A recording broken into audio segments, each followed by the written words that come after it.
Hello friends, welcome back to the channel. दोस्तों, इस video के अंदर हम लोग यूनियन बैंक ऑफ इंडिया के लिए बातचीत करेंगे। एक पीएसयू बैंक है, इससे जुड़ी हुई एक खबर है। लेकिन उससे पहले आप लोगों से रिक्वेस्ट करना चाहूँगा, अगर आप चैनल को फर्स्ट टाइम देख रहे हैं प्लीज़ सब्सक्राइब करके बेल आइकन को हिट कर लीजिए, ताकि दोस्तों आपको कोई भी वीडियो की नोटिफिकेशन मिस ना हो।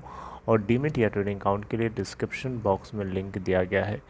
देखिए, यूनियन बैंक ऑफ इंडिया ही नहीं, पूरा निफ्टी बैंक अगर क्रैश रहेगा तो यूनियन बैंक ऑफ इंडिया भी उसी में है। आप देख सकते हैं, हाँ बैंक निफ्टी में नहीं है, लेकिन पीएसयू बैंक्स अगर गिरावट दिखाएंगे तो डेफिनेटली यूनियन बैंक भी गिरेगा। आज अगर देखिए तो 40.50 के ऊपर ओपन होकर के 39.65 का लो बना चुका है, और 40.60 का हाई 27,89,138 टोटल वॉल्यूम, और 39.70 के ऊपर ट्रेड हो रहा है। इस कंपनी के अंदर 52 वीक लो 32.70 का है, और हाई है 54.80 का। दोस्तों, अगर हम बात करें इस कंपनी बैंक के मार्केट कैप की तो 27,133 करोड़ रुपए। सीधे आइए खबर की बात करते हैं। Union bank of India limited, limited नहीं है, पब्लिक बैंक है।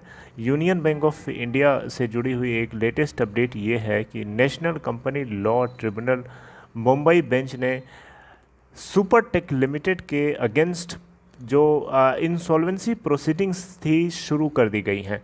432 करोड़ रुपए का लगभग अमाउंट इन्होंने यूनियन बैंक ऑफ इंडिया का डिफ़ॉल्ट किया है, टाइमली पेमेंट नहीं किया है, जिसकी वजह से union bank of India frustrate होकर के अल्टीमेटली बैंक्रप्सी कोर्ट का सहारा लिया, एनसीएलटी के अंदर एडमिशन करा दिया सुपरटेक लिमिटेड के अगेंस्ट। और सुपरटेक लिमिटेड के बोर्ड ऑफ डायरेक्टर्स को, रियल एस्टेट डेवलपर सुपरटेक के बोर्ड ऑफ डायरेक्टर्स को नेशनल कंपनी लॉ ट्रिब्यूनल की तरफ से अपॉइंटेड इंसॉल्वेंसी रेजोल्यूशन प्रोफेशनल ने सुपरसीड कर लिया है। आपको देख सकते हैं यहाँ पे, मैं अभी आपसे डिस्कस करता हूँ। लेकिन अगर आप देखें यहाँ पे तो सुपरटेक के लगभग 25,000 होम बायर्स जो है, इनके ऊपर सीधा सीधा इसका प्रभाव पड़ता हुआ देखेगा।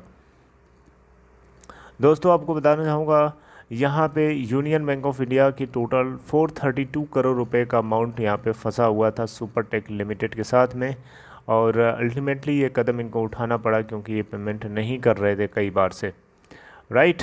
तो दोस्तों, यहाँ पे अगर आप देखें तो हितेश गोयल को इंटरिम रिजोल्यूशन प्रोफेशनल के रूप में एनसीएलटी ने अपॉइंट कर दिया है, ताकि सुपरटेक बोर्ड को सुपरसीड कर सकें, सुपरटेक लिमिटेड के बोर्ड को सुपरसीड कर सकें, और आगे का प्रोसेस जो है चला सकें, कंटिन्यू कर सकें, कंडक्ट कर सकें।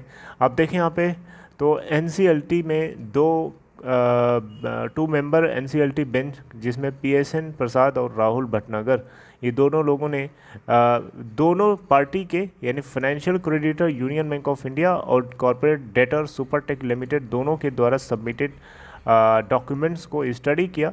और स्टडी करने के बाद पता चला कि कॉर्पोरेट डेटर सुपरटेक लिमिटेड की तरफ से जो डिफ़ॉल्ट की खबरें, allegations union bank of India की तरफ से लगाई गई थी, वो बहुत ही ज़्यादा हद तक सही थी, राइट। जिसको देखते हुए एनसीएलटी ने ये फैसला लिया है। काफ़ी केयरफुल डिस्कशन के बाद ये कंसिडरेशन किया है एंटायर मैटर के लिए, कि ये इंटरम रेजोल्यूशन प्रोफेशनल अपॉइंट करते हैं, ताकि कॉर्पोरेट डेटर सुपरटेक लिमिटेड के खिलाफ सीआईआरपी यानी कॉर्पोरेट इंसॉल्वेंसी रेजोल्यूशन प्रोसेस शुरू कराया जा सके। अब दोस्तों, यहाँ पे एक थोड़ी सी आपको जानकारी के लिए बता दूँ, सुपरटेक लिमिटेड के टोटल 38,041 कस्टमर्स हैं, जिसमें से लगभग 27,111 कस्टमर्स को उनके घर मिल चुके हैं। लेकिन अभी भी 10,930 homes are yet to be delivered, and उसमें से भी 70% कंस्ट्रक्शन कंप्लीट है with respect to over 8,000 homes. Supertech limited के मैनेजिंग डायरेक्टर मोहित अरोरा की तरफ से ये डेटा डिस्क्लोज किया गया, राइट। तो बहुत ही इसका बेयरिंग इफेक्ट हमें देखने को मिलेगा 25,000 होम बायर्स के ऊपर, बहुत ही बुरी बात है। बहरहाल दोस्तों, एनसीएलटी के अंदर यूनियन बैंक ऑफ इंडिया की तरफ से ये कदम उठाना, एनसीएलटी के अंदर जाना एक ज़रूरी पड़ गया था, क्योंकि 432 करोड़ रुपए का सवाल है, कोई छोटा मोटा अमाउंट नहीं है।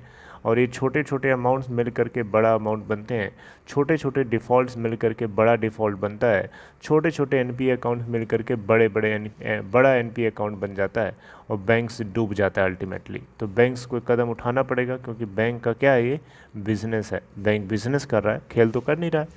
बहरहाल आप लोग कैसे देखते हैं यूनियन बैंक ऑफ इंडिया के इस मूव को लेकर के कमेंट बॉक्स में बताइएगा। यूनियन बैंक ऑफ इंडिया दोस्तों अभी 52 वीक लो के काफ़ी करीब जा रहा है। इसका टारगेट 65 के आसपास दिया जा रहा था, लेकिन अब देखना होगा कि क्या आगे सिचुएशन है, क्योंकि 55 के अराउंड इसको एक बहुत ही तगड़ा रेजिस्टेंस है। उस रेजिस्टेंस को अगर एक क्रॉस कर जाता किसी तरीके से तो 65 70 के अराउंड ये ट्रेड कर सकता था, लेकिन एक बहुत तगड़ा रेजिस्टेंस है इसका 55 के आसपास। आगे बात करेंगे इसके ऊपर, कोई नई इन्फॉर्मेशन मिलती है तो। तब तक अपना ख्याल रखिए, टेक केयर, गुड नाइट।